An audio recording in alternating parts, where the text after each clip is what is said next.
I was a kid in the 80s. I spent my entire summers at my grandparents' pool and never wore sunscreen. And somehow skin cancer wasn't a problem like it is today. May is Skin Cancer Awareness Month. And every May we hear the same message.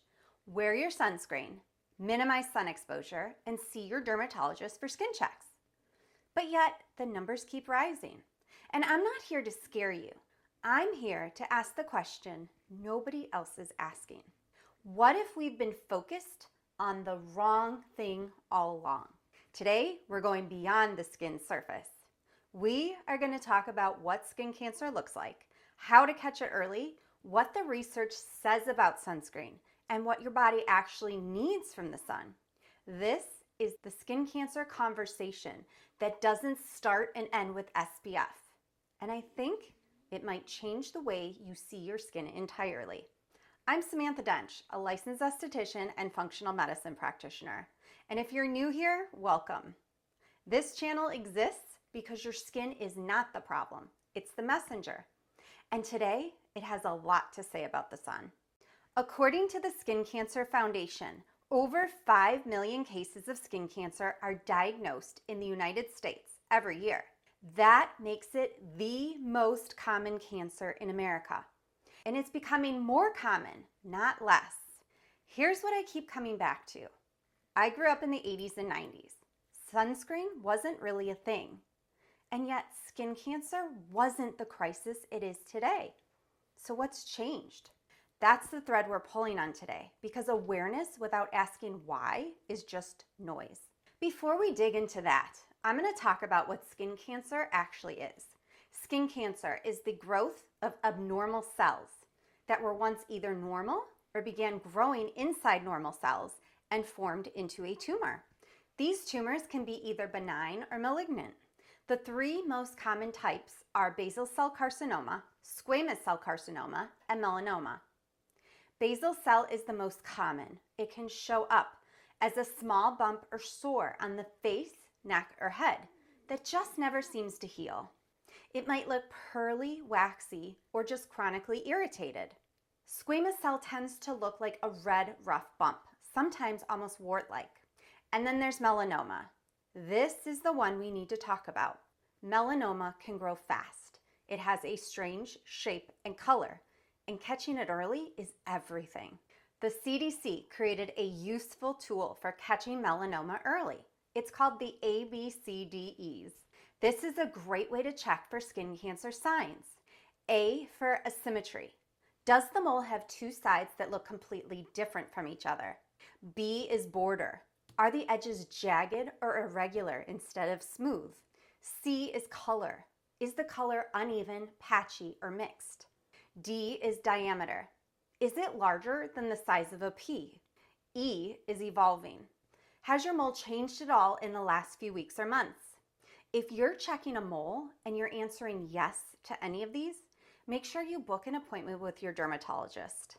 Early detection is the single most powerful tool we have against melanoma. Now here's where I want to challenge something, because there's a conversation we're not having loudly enough, and it's the difference between sun exposure and sunburns.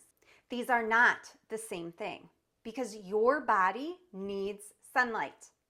Thousands of years ago, even hundreds of years ago, people worked outside all day, every day. And skin cancer wasn't being recorded the way it is now. Early morning sun in particular is medicine. It resets your circadian rhythm and it signals your body to produce vitamin D. Most of us are deficient in vitamin D because we've been told to either avoid the sun entirely or slather sunscreen on before ever leaving the house. My personal recommendation, and this is based on my functional medicine training, is to get outside for 15 to 20 minutes first thing every morning without sunscreen. Let your body do what it was designed to do. Sunburns, on the other hand, are a completely different story. A sunburn is damage. And that redness and inflammation you see, that's where the real risk lives, in the overexposure and in the burning, not in a 20-minute walk without sunscreen. Let's talk about the controversial part, because I know some of you came here for this. Does sunscreen cause skin cancer? The answer is the research is still inconclusive. Here's what we do know. Skin cancer rates have been climbing since the 1970s and 80s, and that's when sunscreen was introduced. Scientists have noted that sunscreen can extend the amount of time people spend intentionally in the sun, but this may actually increase your melanoma risk. And that's not me just saying it, that's published research. What I can tell you with confidence is this: not all sunscreens are created equal. Chemical sunscreens, especially spray formulations, contain endocrine disrupting chemicals that I believe are doing more harm than good. These chemical ingredients sit on your skin and they create long-term damage when you spend time outdoors. What you want is a physical sunscreen, so look for zinc oxide or titanium dioxide on the label. That's the only kind I recommend to my clients and the only kind I will put on my skin. Just be smart with the sun. Don't fear it. Just protect yourself properly. And if you can't pronounce a sunscreen ingredient, my best piece of advice is don't use it. What does smart prevention actually look like? Here's what I tell every client. Get your early morning sun, 15 to 20 minutes every day without sunscreen to increase vitamin D and your circadian rhythm. Avoid direct sun between 10 a.m. and 4 p.m. when UV rays are at their peak. And if you have to be outdoors during those hours, wear a hat, seek shade, and apply a physical sunscreen. Ditch chemical sunscreens and especially avoid spray formulations. Avoid tanning beds. The UV exposure is documented and the risk is real. And finally, see your dermatologist. Yearly if you have no history of skin cancer.